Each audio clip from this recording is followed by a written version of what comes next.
George Novack's Understanding History is Nature Dialectical. On December 7, 1961, 6,000 young people gathered in a Paris auditorium to listen to a debate on dialectics by four noted French scholars. Such a meeting would be as unlikely in New York as the outdoor recitals poets give before large crowds in Moscow.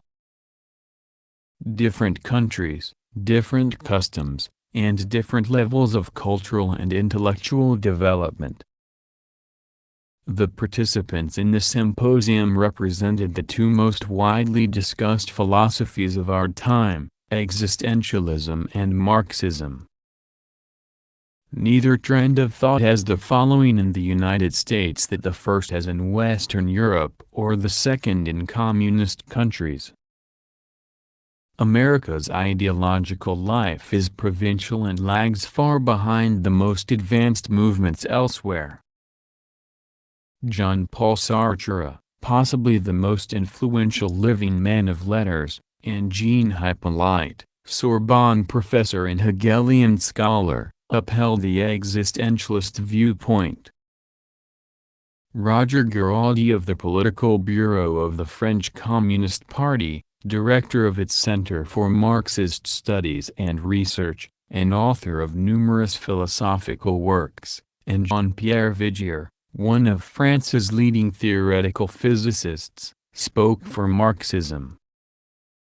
Their topic was, is the dialectic solely a law of history or is it also a law of nature? It is possible to hold one of three main positions on this question.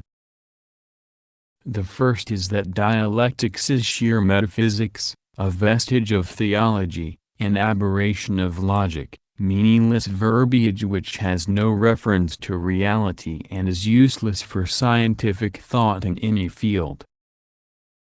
This is the opinion of almost all scholars, scientists, and those trained by them in the universities of the US and England, where empiricism, positivism, and pragmatism hold sway. Another is that dialectics is valid in certain domains but not in others. Adherents of partial dialectics usually maintain that its laws apply to mental or social processes but not to nature. For them a dialectic of nature belongs to Hegelian idealism, not to a consistent materialism. This position has been put forward by quite a number of Marxists and semi-Marxists. Such is the view taken by the existentialists Sartre and Hyppolite. The third position is that dialectical materialism deals with the entire universe and its logic holds good for all the constituent sectors of reality which enter into human experience, nature, society, and thought. The laws of dialectics, which have arisen out of the investigation of universal processes of becoming and modes of being, apply to all phenomena. Although each level of being has its own specific laws, these merge with general laws covering all spheres of existence and development, which constitute the content and shape the method of materialist dialectics. This view, held by the creators of scientific socialism and their authentic disciples, was defended in the debate by Garaudy, Vigier, and the chairman, Jean Norsel, professor of mineralogy at the National Museum of Natural History. An American would consider it strange that the controversy on the question should take place only between two schools of dialecticians, one piecemeal, the other thoroughgoing. Very few people in the United States today are convinced that dialectical logic of any kind is worth serious consideration. A broad spectrum of attitudes toward Marxism is exhibited in the Soviet Union, the United States, and France. In the U.S., where capitalism reigns supreme, anything associated with socialism and communism is depreciated, if not tabooed. Marxism is regarded as obsolete, its philosophy false. In the Soviet Union, where the socialist revolution abolished capitalism decades ago, dialectical materialism is the state philosophy. Under Stalin, in fact, it became scholasticized and ossified, as Vigier admits and Hippolyte testifies. The latter tells how during the recent visit the Soviet Academy of Sciences contrived to have him talk to the students about mechanism instead of existentialism, as he wished. However, all the questions after his lecture related to existentialism. It seems to me that the youth were strongly interested in Sartre's existential philosophy, he dryly observes. The intellectual and political climate of France stands between those of the major Cold War antagonists. There is lively tension and continual intercourse between Marxist and non-Marxist currents of thought, and especially between the politically oriented atheistic existentialists such as Sartre, and various exponents of Marxism. Sartre and C. Wright Mills reflect the ideological differences between their two countries. Mills held a place among radical intellectuals in the English-speaking world like that of Sartre in Europe. Yet in his last work, The Marxists, Mills dismissed the laws of dialectics as something mysterious, which Marx never explains clearly but which his disciples claimed to use. Indeed, even this footnote reference was an afterthought added to his original manuscript in deference to friendly critics. Such a blackout of dialectics would be unthinkable for Sartre. He was educated and lives in an environment where both Hegelian and Marxist philosophies are taken seriously, on a continent where scientific socialism has influenced intellectual and public life for almost a century, and in a country where the Communist Party gets a quarter of the vote and has the allegiance of much of the working class. He has developed his own ideas in contact and contest with Marxism, from the time he propounded the philosophy of existence as its rival to the present stage, when he conceives of existentialism as a subordinate ideology within Marxism which aspires to renovate and enrich it. Mills took from Marxism only those elements that suited his empirical sociology and New Left orientation. He cut the dialectical heart out of the Marxist method of thought and presented what was left as the whole organism. Sartre has a higher esteem for dialectics. But as we shall see, he too accepts only what can be fitted into his Marxized existentialism. The transcript of this Paris debate between existentialists and Marxists is worth examining at length because many of the chief objections to materialist dialectics were posed and answered in the light of present-day scientific developments. Sartre's case against a dialectic of nature is quite different from that of an American pragmatist or positivist. His arguments are distinctively existentialist. He agrees that history and knowledge are dialectical processes because they are created by humanity and humanity is involved in their development. There is a historical materialism but no dialectical materialism. Dialectics is internal to history. The province of dialectics cannot go beyond human practice. It is illegitimate to extend dialectical laws to non-historical, non-human phenomena. Sartre presents three main reasons for this restriction. 1. Dialectics deals only with concrete totalities which human beings themselves totalized through practice. History and society are such. Nature, on the other hand, does not constitute a single integrated whole. Nature may be infinite, even contain an infinity of infinites. But it consists of fragmented totalities which have no inner unity, no universal and necessary interconnection. The disunity of nature forbids any universal dialectic. 2. The contradictions operating in history cannot be the same as antagonisms in nature. Social contradictions are based upon the reciprocal conditioning and organic interpenetration of their contending sides through human mediation. The opposing forces inside a physical-chemical system are not interactive and interrelated in this way. Brute matter, the practical inert, is disjointed, dispersed, resistant to dialectical movement. 3. We can know society and history from the inside, as they really are, because they are the work of humanity, the result of our decision and action. Their dialectical linkages are disclosed through the contradictory interplay of subject and situation. But physical phenomena remain external to us and to other objects. They are opaque to our insight.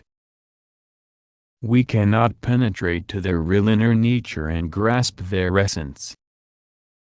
In sum, nature must be non-dialectical because of its disunity, its lack of contradiction, its insurmountable externality and inertia.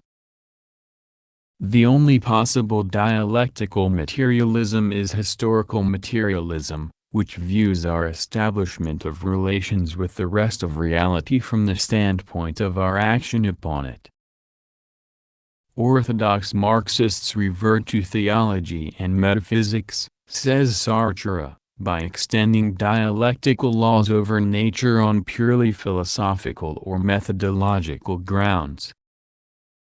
He does, however, concede that dialectical laws may at some point be found applicable to nature, but only by way of analogy.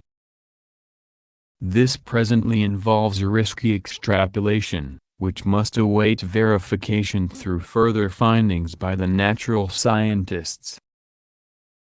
And even if they should discover that physical processes resemble the dialectical type and start to use dialectical models in their research, this would provide no insight into the nature of nature, no true knowledge of its essential features. Thus the existentialist Sartre turns out to be a positivist in his last word on the possible relations of dialectics to the physical world. For him the ideas of this logic can be no more than handy hypotheses in metaphorical dress that may help scientists order and clarify their data but cannot reflect the content of nature. Sartre is not consistent in his effort to imprison dialectics in the social world and strike it out of pre-human and non-human phenomena.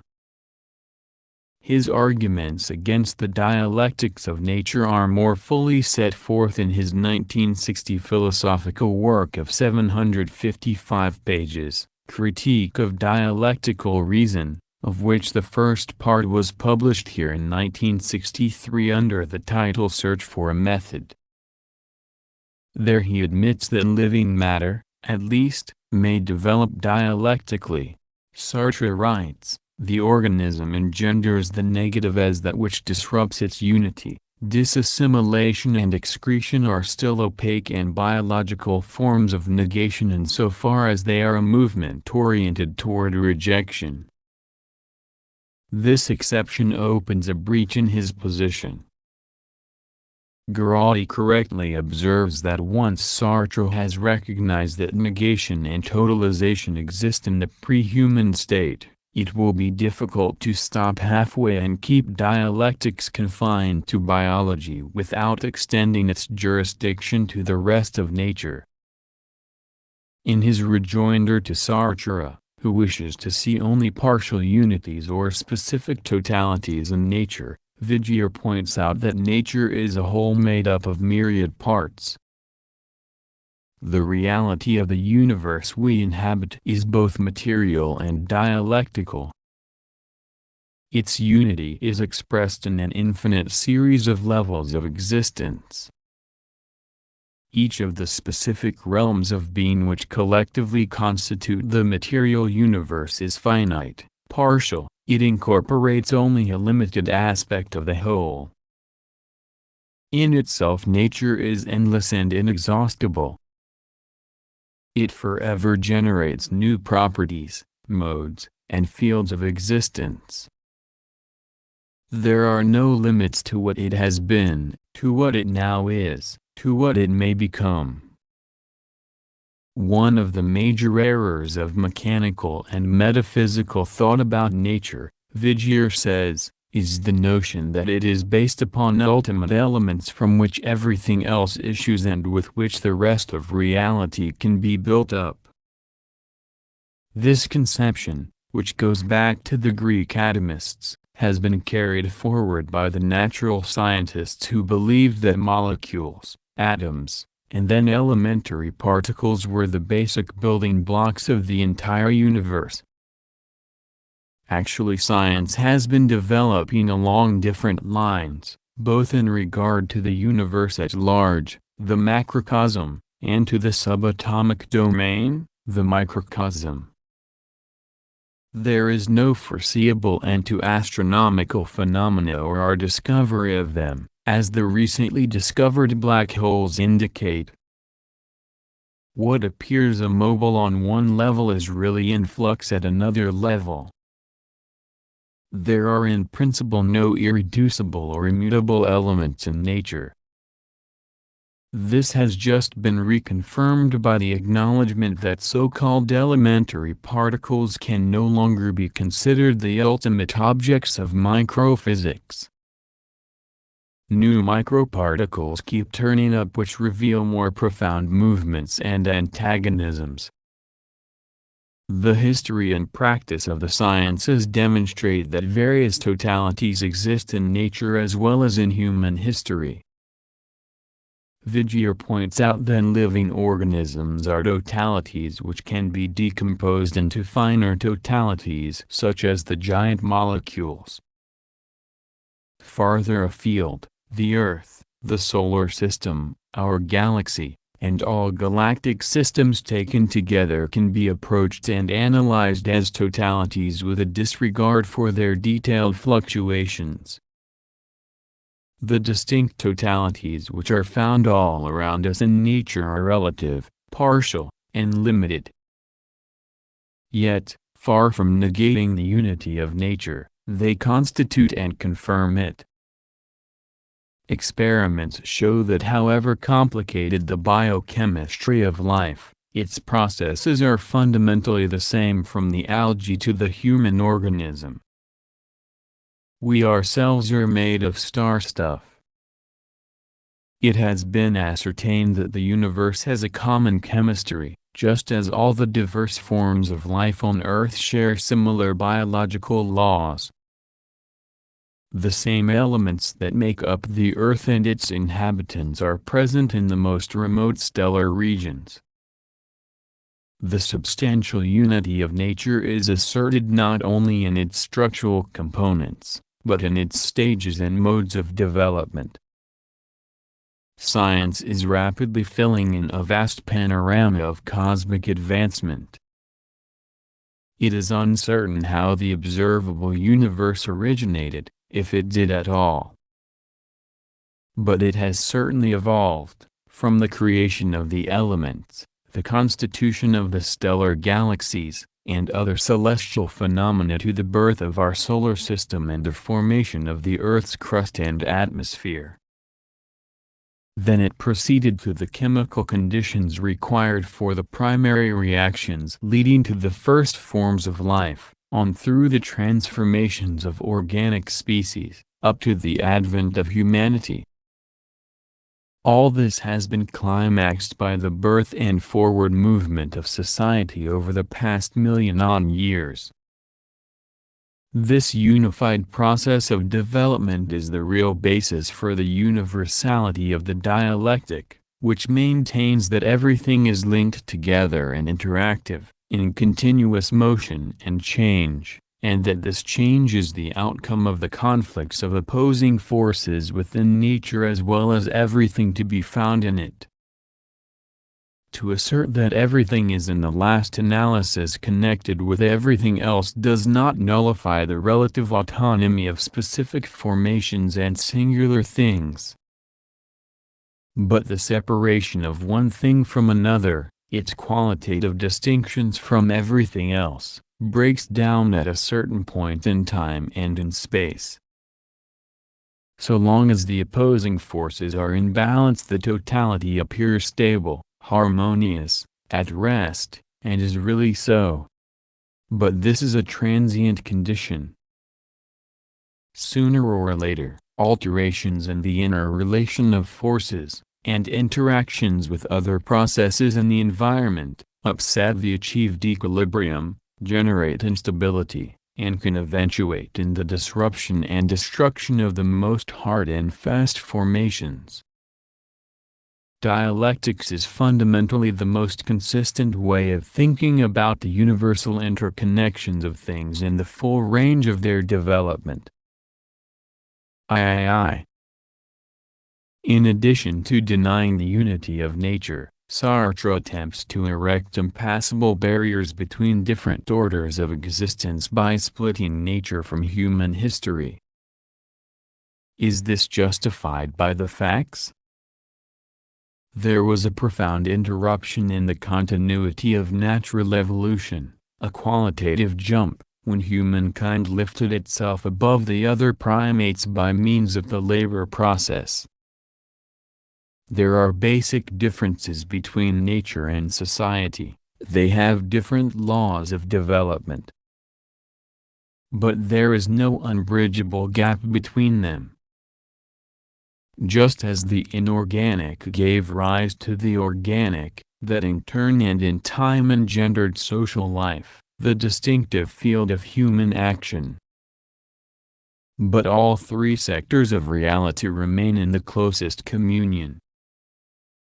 The chemical elements, nitrogen, carbon, hydrogen, oxygen, which enter into the total metabolism of organisms through food consumption, inhaling, exhaling, internal utilization and breakdown, excretion and elimination, return to the atmosphere, earth, and water for reuse. Our economy as well as our physiology exhibits the unbreakable unity of the diverse levels of being. The farmer furrowing the soil with an animal-drawn plow and seeding it brings together mineral, botanical, zoological, and human forces in the unified process of producing food. The inanimate, the animate, and the social belong to a single stream of material existence and evolution with endless currents. Are the oppositions in nature so radically different from contradictions in the life of humanity as Sartre contends?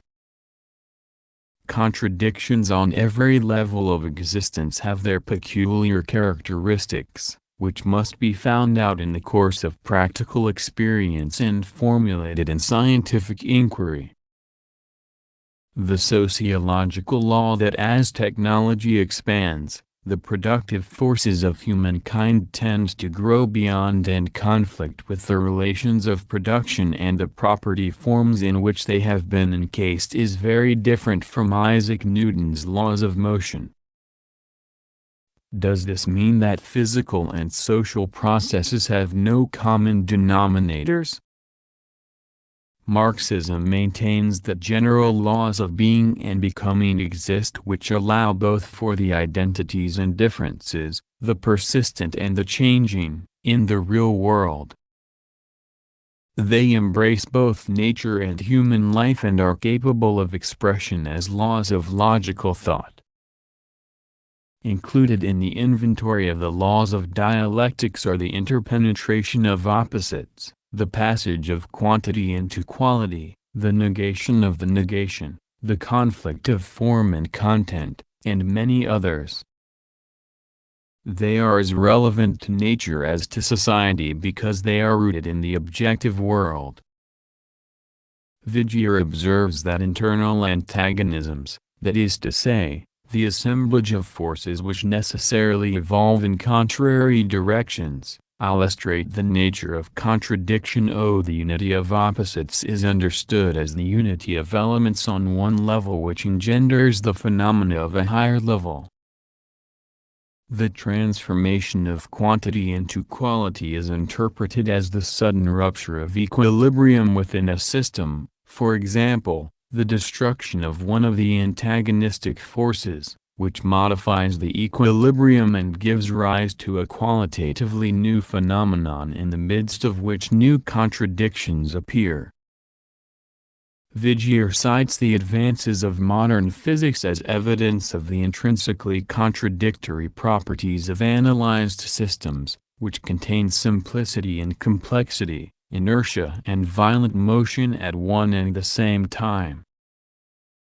The material elements considered inert at one level, for example the macroscopic bodies described by classical physics, are revealed upon analysis to be prodigiously complex and mobile as scientific knowledge progresses. On our scale this table can appear to me inert, but we know it is composed of molecules in extremely complex and violent motion. These molecules themselves can be decomposed into mobile atoms when I push the analysis much further. Finally, the atoms themselves split into so-called elementary particles which in their turn disclose equally mobile and complex internal structures.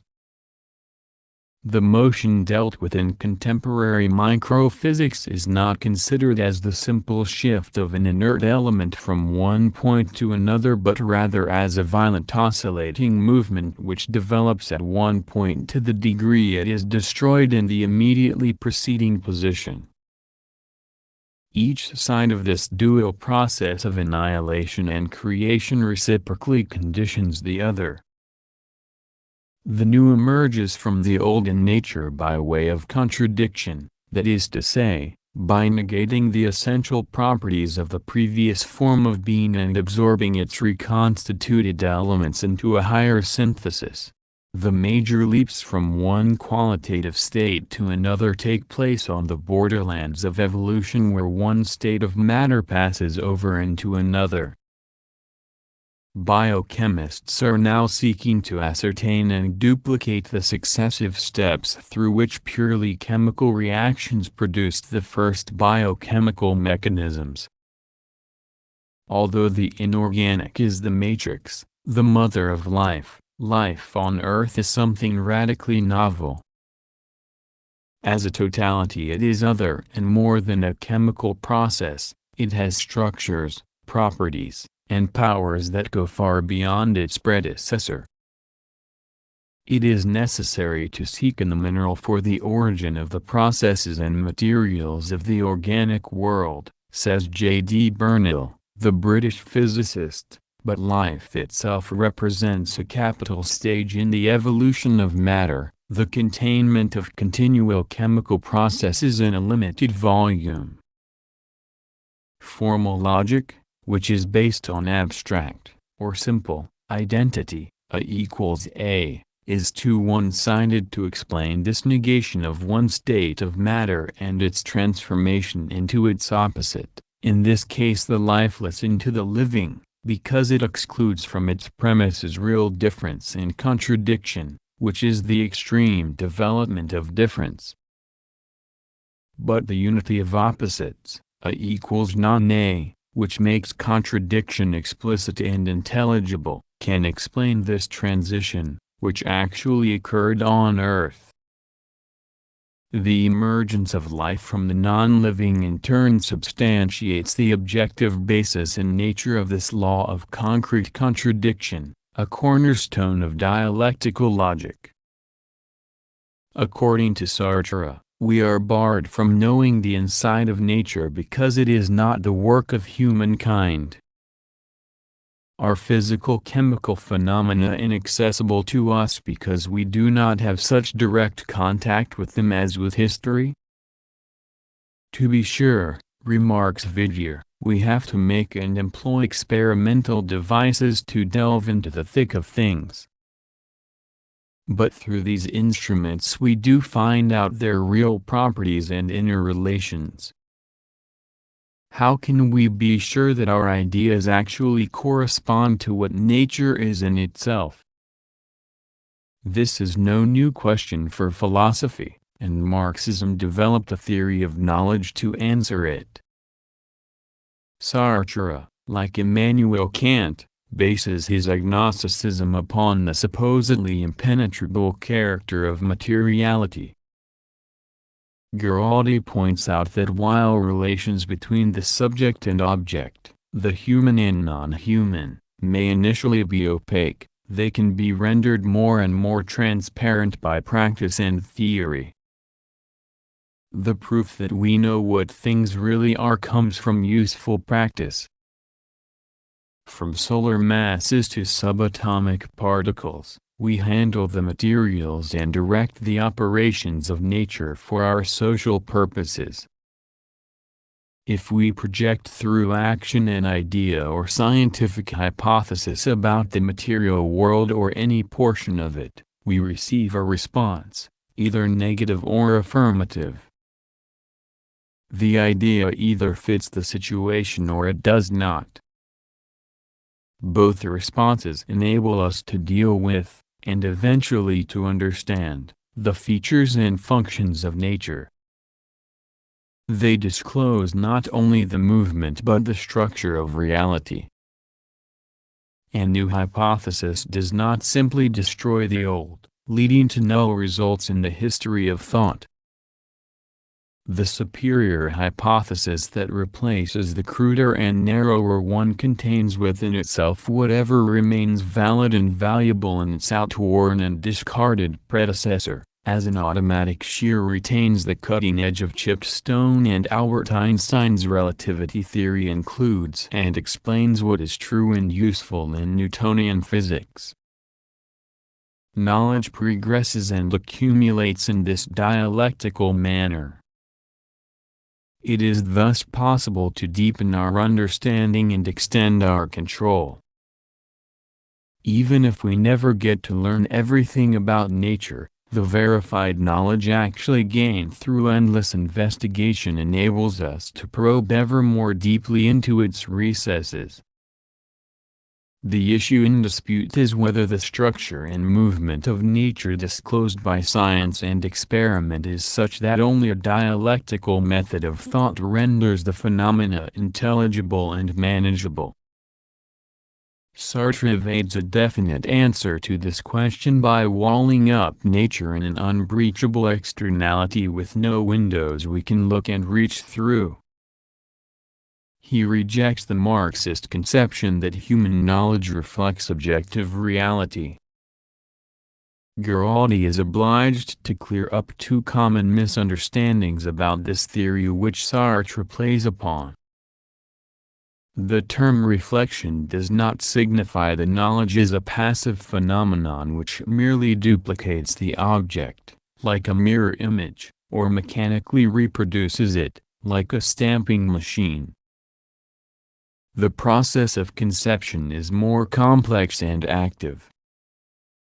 Arising out of work and everyday practice, stimulated by the predicaments of life, the human mind invents ideas and hypotheses and tries various means of verifying them. Further, knowledge is not simply derived from sensation, which gives immediate contact with the external world, as the original empiricists taught. It is essentially historical, the product of prolonged social practice and intricate modifications of thought and its adjustments to reality, which remain forever incomplete. This is true of the dialectics of nature as well. It is not imposed a priori or willfully upon nature, as Sartre charges. It represents the verified conclusions, the systematic formulations of practical experience, scientific investigation, and critical thought extending from Heraclitus to Hegel. Like other theoretical acquisitions, it is projected into the future as a guide to further inquiry into concrete reality. But if Marxism has discarded the passive, oversimplified, and non-evolutionary versions of the thought process held by previous schools of materialism from Epicurus to the 18th century sensationalists, it asserts with them that conceptual reflection does bring out and define the essential qualities and relations of things. Nature is prior to consciousness. There is an internal bond between what exists and what is known, and even how it is known. The order of ideas, as Benedict Spinoza said, does correspond with the order of things. Hippolyte makes two charges against the Marxist interpretation of dialectics.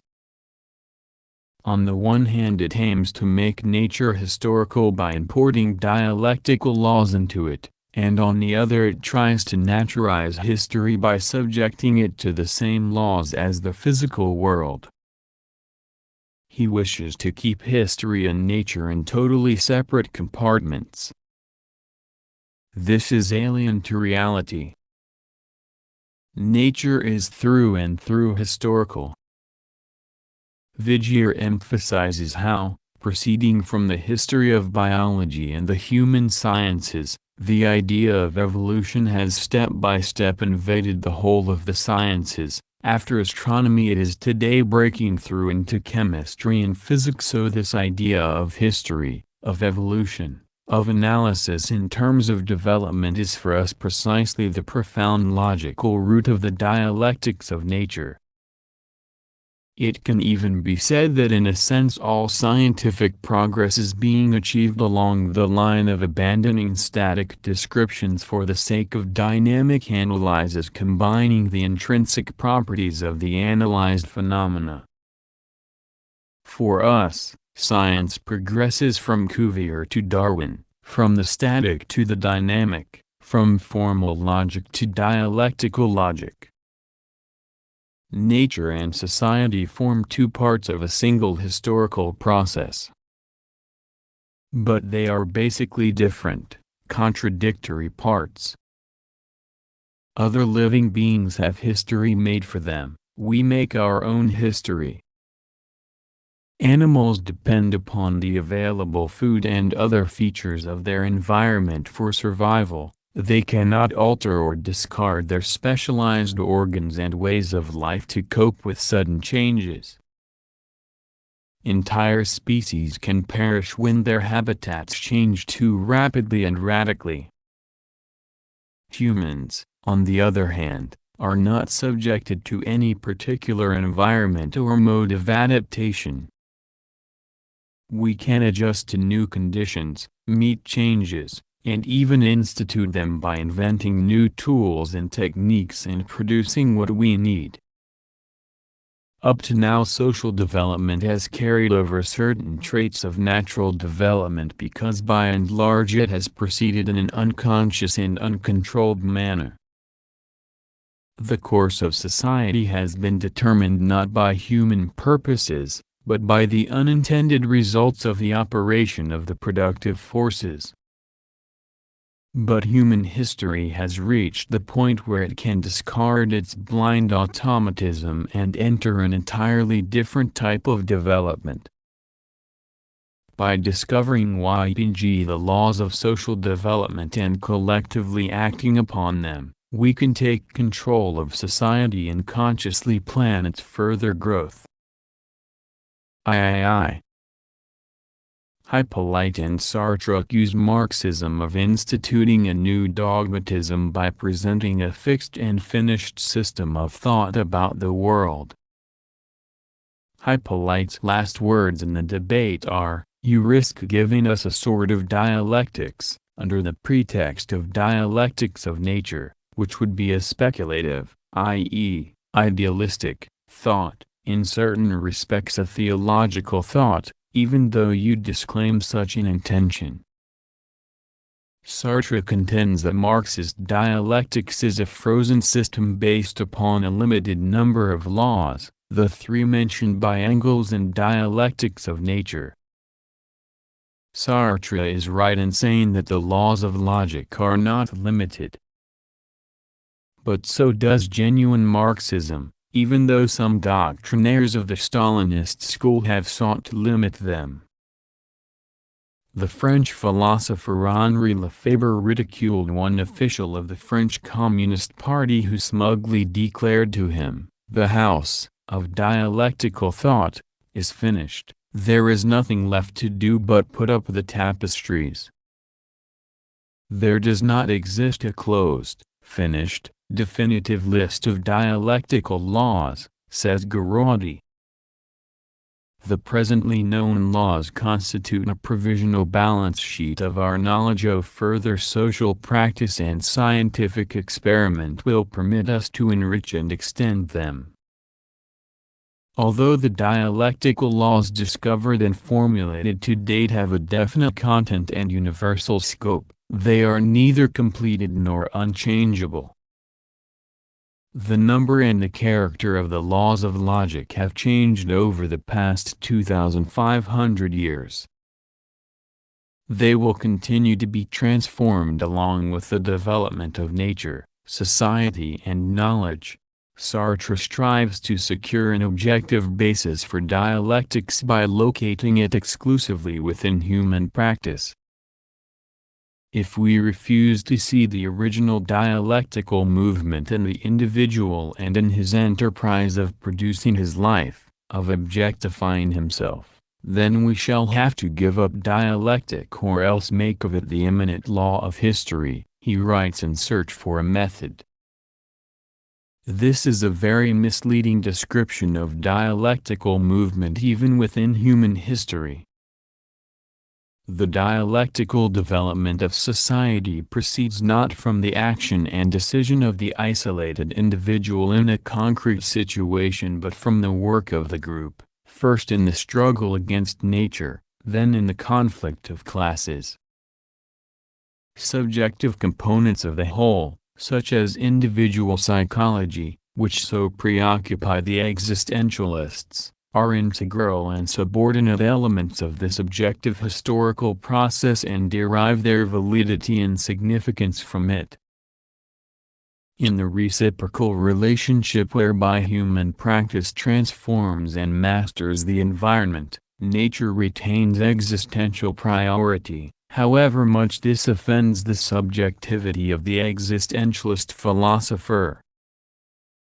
The origin of human practice itself requires explanation. The distinctive activities that have separated humanity from the animal condition originated with the using and making of tools and weapons to obtain the means of subsistence. But this new kind of activity, which is at the foundation of society, grew out of natural processes which antedate human practice by billions of years. In the evolutionary scale, animal activity preceded human practice, which was a qualitatively new offshoot of it. When the first fish developed lungs, came to live on dry land, and converted themselves into amphibians, that was a dialectical change in organic nature. Through the natural mechanisms of the evolution of species, the fish, to use Sartre's language, objectified himself into something else. The dialectics of human history grew out of this dialectics of nature. It originated in the conversion of the early primate into the human, the most meaningful of all the contradictory developments of matter. The elevation of humanity above animality was the greatest rupture in the continuity of nature's evolution. The qualitative disjunction between us and other species is so deep-going that Sartre takes it as the ground for excluding dialectics from nature. He is here baffled by a genuine contradiction. Human beings are both creatures of nature and a departure from it. When the human is low-rated as nothing but a high-grade animal, different in degree but not in kind from other living beings, the essential and distinctive nature of humanity is obliterated. Human life, which stems from the production of the means of subsistence by tools and weapons, is something radically new compared with the animal foraging for food. The labor process is the beginning of society and provides the platform for the dialectical movement of history. Fundamental changes in the organization of this labor process are the decisive steps in the further advancement of humanity.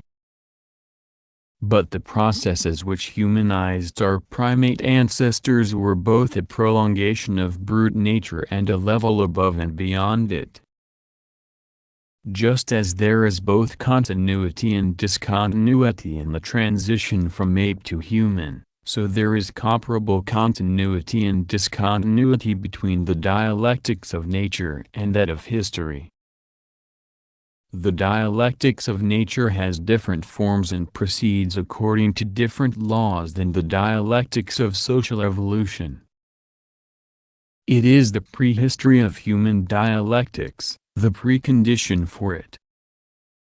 The one passes over into the other as humanity has created its own characteristics in distinction from the rest of nature. The evolution of human life through social practice is only the culminating chapter in the evolution of matter. The dialectic of human history, which for Sartre is the be-all and end-all of dialectics, is the latest episode in the universal dialectic. Sartre's subjectivist and anthropocentric conception of dialectical movement is belied by the latest finding of modern science. Scientists now say that billions of planets are suitable for the creation of life and may very likely be populated by intelligent organisms of some sort. There are 100 million eligible planets in our galaxy alone. Humanity is only one manifestation of life, inhabiting a small planet of a solar system on the edge of an ordinary galaxy in an explorable universe of billions of galaxies containing other and in some cases higher, specimens of life. This remarkable addition to our knowledge does not detract from the value and significance of life on Earth for us. After all, the improvement of our own scientific practice and theory has led us to this insight. But it should serve to put our existence into proper cosmic proportion and perspective. Dialectics can no more be restricted to the people on our planet than life and intelligence can be. The existentialist resents and rejects the rationalism and objectivity of science. It supposedly leads us away from real being, which is to be perpetually sought, though never reached, through the ever-renewed, ever-baffled effort of the individual consciousness to go beyond our human condition. The terrible destiny of the human race is like the desire of the moth for the star/the night for the morrow/the devotion to something afar/from the sphere of our sorrow. So the exasperated existentialist Sartre flings as his trump card against the dialectics of nature the current crisis in science. There has never been, I believe, as grave a crisis as the present one in science, he cries to Vigier. So when you come to talk to us about your completed, formed, solid science and want to dissolve us in it, you will understand our reserve. Vigier calmly replies, Science progresses by means of crises in the same manner as history. That's what we call progress. Crises are the very foundation of progress. And he concludes, the very practice of science, its progress, the very manner in which it is today passing from a static to a dynamic analysis of the world, that is precisely what is progressively elaborating the dialectic of nature under our very eyes. Oh, the dialectic of nature is very simply the effort of the philosophy of our time, of the most encyclopedic philosophy, that is, Marxism, to apprehend the world and change it. This ringing affirmation will appear bizarre to Anglo-American scientists who may respect Vigier for his work as a physicist. They summarily disqualify dialectical logic on the ground that, whatever its philosophical or political interest, it has no value in promoting any endeavor in natural science. If the method is valid, the anti-dialecticians say, then purposeful application by its proponents should prove capable of producing important new theories and practical results in other fields than the social. Marxists are challenged to cite instances where the dialectical method has actually led to new discoveries and not simply demonstrated after the fact that specific scientific findings conform to the generalizations of dialectical logic. The most splendid contribution of this kind in recent decades has been Operin's theories on the origin of life, which are widely accepted and have stimulated fruitful work on the problems of biogenesis and genetics. The Soviet scientist's theory is based on the hypothesis that the random formation and interaction of increasingly complex molecules gave rise to the simplest forms of living matter, which then began to reproduce at the expense of the surrounding organic material. Oparin consciously employed such principles of materialist dialectics as the transformation of quantity into quality, the interruption of continuity, evolution by leaps, and the conversion of chance fluctuations into regular processes and definite properties of matter, to initiate an effective new line of approach to one of the central problems of science: how did inanimate nature generate life on Earth? Such cases would undoubtedly multiply if more practicing scientists were better informed about the Marxist method of thought. The crisis of method within science is only one aspect of the more general crisis of modern civilization. This has become most excruciating in the deadly consequences of physical science under capitalist auspices. The dialectics of nature exhibited in the fission and fusion of atoms has merged with the dialectics of history in the most monstrous and momentous of all contradictions facing humanity, the threat of self-destruction by nuclear war. Why have the immense strides in physical knowledge and technology designed to serve humankind become perverted into an intolerable menace to our survival? The H-bomb exemplifies the sociological law that the fast-expanding forces of production have outgrown capitalist relations and are pounding against them for liberation. Used for good or evil, nuclear energy, the greatest source of power at our command, is proving incompatible with private ownership of the economy and capitalist control over the government. The imperative political conclusion is that the representatives of the money power in the United States must be prevented from pressing the button which can doom us all, as was nearly done in the 1962 missile crisis over Cuba. Capitalism is the last form of socio-economic organization dominated by laws which operate in an ungovernable way, like laws of nature.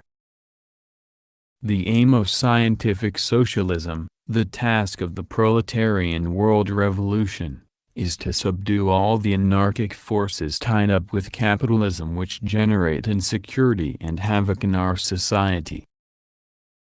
The blind drives of class society have pushed humanity to the brink of extinction. Conscious understanding and application of the dialectical laws of evolution and revolution can help save us. Only through public ownership and operation of the economy and democratic direction of state policy can the working people introduce scientific enlightenment into the material foundations of life, overthrow the last entrenchment of automatism in social evolution, and clear the way for the rule of reason in all human affairs. A comment and a response. I have just read your article, Is Nature Dialectical? In the summer 1964 issue of the International Socialist Review, and I was quite impressed by it. Although I must plead guilty to a rather superficial knowledge of Marxism, I am very interested in Hegel's work. During my study of Hegel, I have come to the conclusion that the question of the philosophy of nature is a crucial one. In my opinion, Hegel's philosophy falls apart into a dualism of mind and matter instead of being the synthesis he desired just because of the failure of his philosophy of nature. This failure is not, I submit, a failure of the dialectical method, but the result of the lack of sufficient scientific knowledge at Hegel's time plus Hegel's insistence on bending the inadequate knowledge he did have into his philosophic system. It is the latter fault that makes his philosophy of nature appear downright silly today, but it is only today that we are beginning to attain the scientific knowledge that makes a dialectical view of the facts the only reasonable one. This part of Hegel's philosophy has been largely neglected, but I consider it vital to a serious consideration of his thought today. Therefore, your article on the dialectics of nature was a very welcome piece of writing to me. On the whole, I agree with your position. The laws of dialectics apply to nature as well as humanity. The scientific knowledge available now can only be understood thoroughly by the use of dialectics. This appears most obviously in the realm of evolution and biology in general, but the interrelationship of all aspects of our world means that it is applicable to the other sciences as well. The existentialist position would create a complete alienation between man and the world, and would destroy the objectivity of our knowledge and thus our ability to act. Sartre's position, as described in your article, that humans can never attain to the reality of things, that our knowledge and the laws of our dialectical logic apply only to humanity and society, etc. Sounds like that of a resuscitated Kant. It can only lead to a divided worldview, a denial of the possibility of true knowledge and, ultimately, to excesses of subjectivity rather than creative activity. The existentialists may begin their philosophic inquiry from the standpoint of the individual, but that does not mean that they can stop there without losing sight of the essential thing, that we are in and of the world. The points made by Vigier and Garotti were, I felt, an excellent rebuttal to Sartre and Hippolyte. There is one point in your article, however, with which I would take some exception. That is when you argue against the anti-dialecticians by pointing out the advances made in science, especially by Oparin, through the use of dialectical method. Dialectical logic may help the scientist reach some useful hypotheses for later investigation, but this is not the essential point here. It seems to me that the method or means by which scientific discoveries are made is secondary in this argument. What is really vital is the fact that only a dialectical view of nature can provide an adequate framework in which these new discoveries can be seen in their total relationship. That is, how one gets to the discovery is not so important as the realization that this new fact can only be thoroughly explained and related to the rest of our knowledge through a dialectical viewpoint. There is one other point that seems appropriate to this discussion. I read recently that Roger Guaraldi was to write an introduction to a Russian translation of Pierre Teilhard de Chardin's Phenomenon of Man. Now Teilhard certainly is not a dialectical materialist in any sense of the word. However, beneath the theological portion of his thought, one finds a view of evolution that is certainly dialectical, in a Hegelian, if not a Marxist, sense. And Teilhard's work seems to have been a little too materialistic for the Roman Catholic Church. Teilhard's work in itself deserves study, but simply in connection with the question of the dialectics of nature, it seems to me that it may be a sign that we are approaching a higher synthesis of thought. The static conceptions of idealism and materialism may give way to a newer, more adequate realization of their interdependence throughout the whole sphere of nature.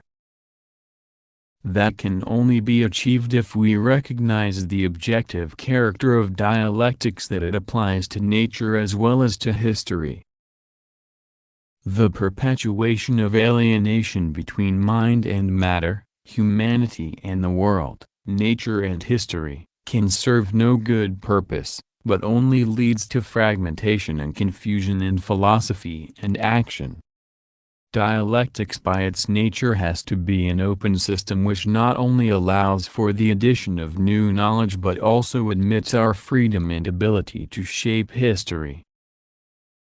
The recognition of nature as dialectical is the only way to a whole world view that includes humanity in the world while recognizing our unique position and frees us to control our own future. Your article is an excellent statement of the issues and their importance, and I hope it will precipitate in this country a greater appreciation of the problem and wide discussion of it. Ivan Grusil. Here are some comments on the main questions of theoretical interest raised by this friendly comment. 1. Would knowledge of the method of the materialist dialectic, which is based on the most general laws of being and becoming, assist physical scientists in their investigations of nature? Up to now almost all scientists have carried on their work without conscious understanding of the dialectical laws of universal development, just as most people speak very well without knowing the history or grammar of their language, breathe without awareness of the physiological processes of respiration, and acquire the necessities of life without comprehending the principles of political economy. Western philosophers and scientists almost unanimously believe that the dialectical view of nature is false, irrelevant, and even positively harmful in the theory and practice of science. This prejudice, rooted in our predominantly empirical and positivist intellectual traditions, has been reinforced by the arbitrary and ignorant interference of the Stalinist bureaucrats with scientific theory, along with their narrowly schematic, distorted, and dogmatic interpretation of Marxist method. This correspondent has a more favorable attitude toward the dialectical conception of nature, but she suggests that it may be far less important in facilitating progress in physical science than it is for explaining and correlating its discoveries after they have been made. Such a one-sided emphasis runs the risk of lapsing into the very Kantian dualism which she correctly criticizes in the case of the existentialists. What are here involved are the organic connections between the unity of reality, the sum total of our knowledge, and the scientific inquiry which shuttles from one to the other. If the dialectical method can be useful in clarifying the relationships of the knowledge of nature once it has been acquired, why cannot it be equally valuable in helping scientists to arrive at verified results? After all, the dialectical characteristics which are disclosed in the body of known facts must already have existed and been effective in the objective realities from which they have been derived. If scientists should approach the problems for which they seek solutions in their particular fields with an informed understanding of the fundamental traits of development formulated in the laws of dialectical logic, why couldn't these serve as a general methodological guide in their concrete inquiries? In fact, the most creative scientists have assumed the truth of this or that rule of dialectical logic in conducting their work, although they have done so in a piecemeal, haphazard, semi-conscious manner. Without referring to past examples, let's take the many non-Marxist scientists around the world who are cooperating with Oparin in studying the specific steps by which the most elementary processes and mechanisms of life have emerged from inanimate matter. Unlike him, they pay no heed to the fact that the transition of the lifeless into the living exemplifies at least two laws of dialectical logic. One is the unity of opposites, which states that A equals non-A, the other is the transformation of quantity into quality. That is to say, a sufficient aggregate of chemical reactions of a special type gave rise to new properties appropriate to a new and higher state of material existence on this planet, the biochemical level, of which humans are the most complex and advanced embodiment. Just as Teilhard de Chardin's religious views did not prevent him from participating in the discovery of Peking man in 1929 and thus adding to our knowledge of human origins, so practicing physicists, chemists, and biologists can and do promote their sciences without any clear notions of the logic underlying their investigations, or even with erroneous ideas of the world. But would not the work of individual scientists benefit, as much as science as a whole, if they could rid their minds of errors and inconsistencies which run counter to a scientific outlook, and thus bring their general ideas about the universe and their logical theory into closer accord with their experimental practice and the requirements of science itself? That is why Marxists contend that a comprehensive grasp of the logic of dialectical materialism would not only clarify what its science has already achieved but enable contemporary scientists to promote and improve their work. Science is still in its infancy and is only now being applied on a grand scale. There are more scientists in the world today than in all previous history. This sudden and sharp jump in the number of scientists and the facilities at their disposal demands a corresponding expansion in their understanding of the logic of evolution, which so far has been best provided by the school of dialectical materialism. 2. The works of Father Teilhard de Chardin can throw light on this matter, although not entirely in the way intended by our correspondent. While Chardin is an inconsistent dialectician, he is not at all a materialist in his philosophy and procedure. One of the world's most eminent biologists, George Gaylord Simpson, who was a friend of Chardin's and has read both his published and unpublished manuscripts, concurs with this judgment in his book This View of Life. There, In a chapter entitled Evolutionary Theology, the New Mysticism, Simpson states that Chardin's ideas are mystical and non-scientific in two major respects. First, he divides all energy into two distinct kinds which cannot be verified, a tangential material energy and a radial spiritual energy. Second, he advocates orthogenesis as the principal mechanism of evolution. Unlike natural selection, which is based upon random and multidirectional trends of evolution, orthogenesis holds that evolution proceeds in a unidirectional, predetermined, and even purposive manner. Simpson severely censures Chardin for his spiritualistic double-talk, which really has nothing to do with science. He writes that Teilhard was primarily a Christian mystic and only secondarily a scientist. Roger Garaudy likewise deals with Chardin in his book Perspectives of Man. Ironically, this foremost French communist philosopher is far more conciliatory toward the views of the Jesuit father than is the American biologist Simpson.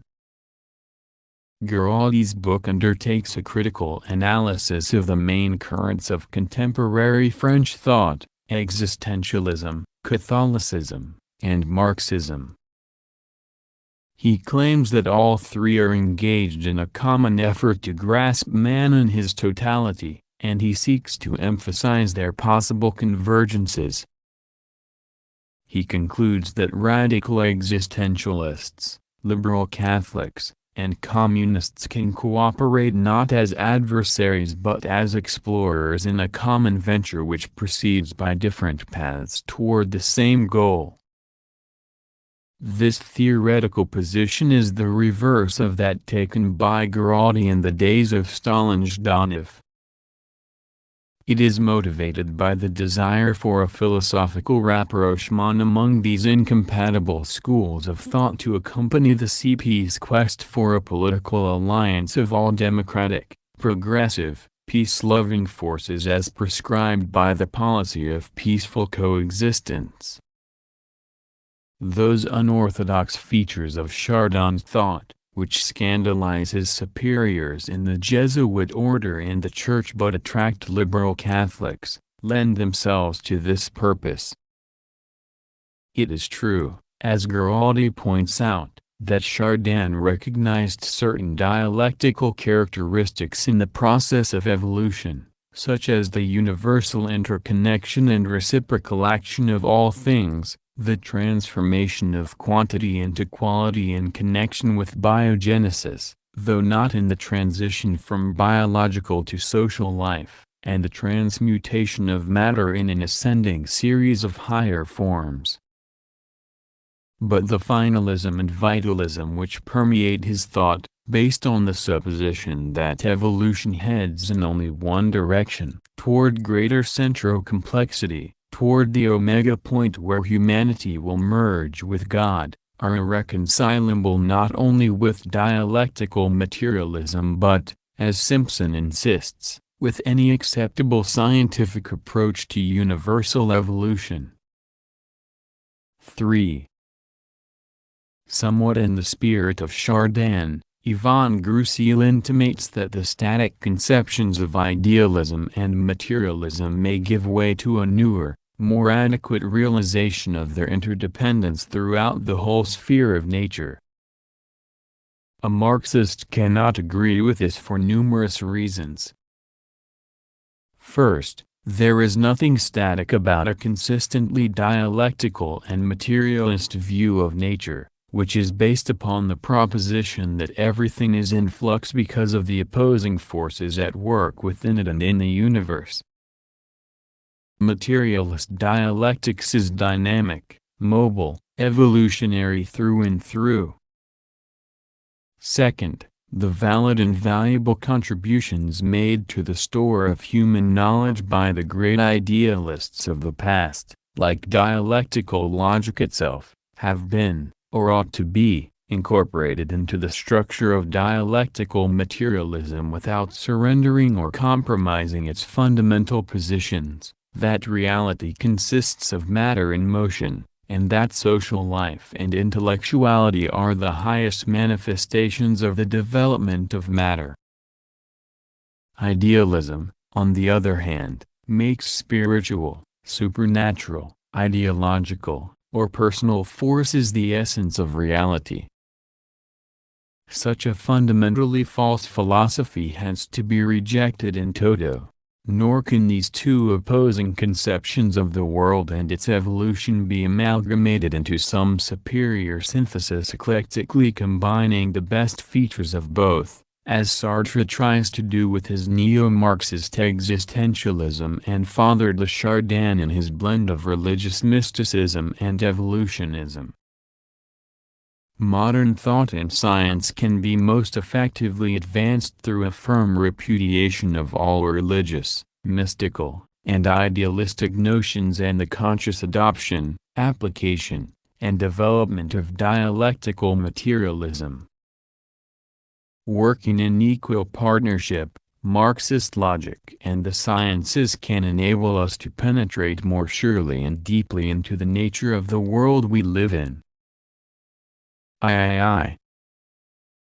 After finishing this reply, I chanced to read The Emergence of Evolutionary Novelties by Ernst Mayr, Agassiz professor of zoology at Harvard, in The Evolution of Life.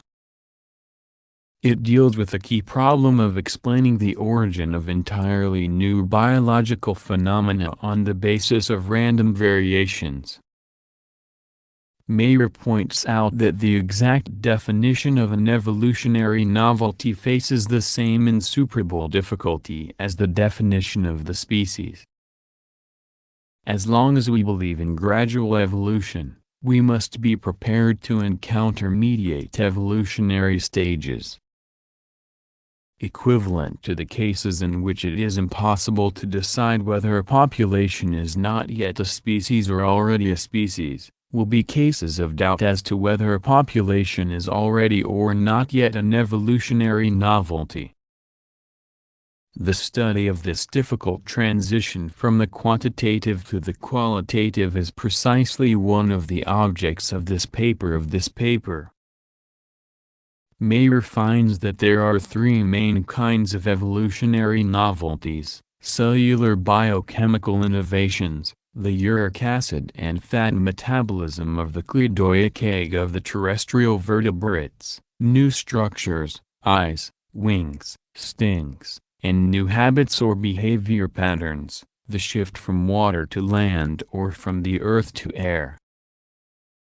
The saltationists and mutationists of various schools argued against the natural selectionists that new structures could only have come into existence suddenly and already for advantageous use, whereas Charles Darwin held that they would have to be formed by numerous, successive, and slight modifications of pre-existing organs.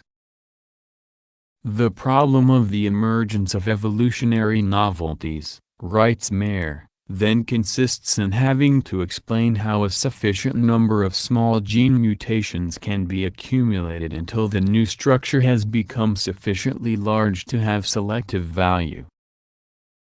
He calls this the threshold problem. His paper undertakes to demonstrate the ways in which different organisms have actually affected the changeover from one structure to another in the evolutionary process. Mayr's treatment is highly pertinent to our own discussion of logical method in science because it indicates how a biologist concerned with the fundamental problem of evolution has been impelled to invoke the dialectical law of the transformation of quantity into quality in order to explain the generation of novelty in living beings. Indeed, how would it be possible to comprehend how the mere piling up of quantitative variations could give rise to something decisively different from its antecedents unless this law was operative? It may be objected that Mayer has not used this law to discover anything new but only to clarify how new biological phenomena come into existence. But, as John Dalton's atomic theory of the chemical elements, Darwin's theory of evolution, and Max Planck's quantum theory testify, the discovery of the general laws at work, the basic features and essential relations in any field of reality, is the highest expression of scientific activity. A correct and comprehensive conception of the production of novelty in organic evolution is more important for the advancement and reinforcement of biological science than the discovery of some new aspect of functional adaptation to a habitat by a particular group of fauna. Mayer is one of the most eminent of contemporary American biologists. It can be assumed that he is not a Marxist or an adherent of dialectical materialism. He has resorted to one of the major laws of dialectics empirically, without a full awareness of the type of logical thinking he was applying, just as another naturalist of lesser stature might explore a novel type of adaptation of a group of organisms without concerning himself about the general explanation of evolutionary novelty as Mayer had done. Mayer's acknowledgement of the indispensability of this law of dialectics in solving the problem of the emergence of evolutionary novelties provides involuntary and forceful testimony to its value for the natural scientist. And notes the stenograph of this debate was published as Marxism et Existentialism. Return to Understanding History Index George Novack.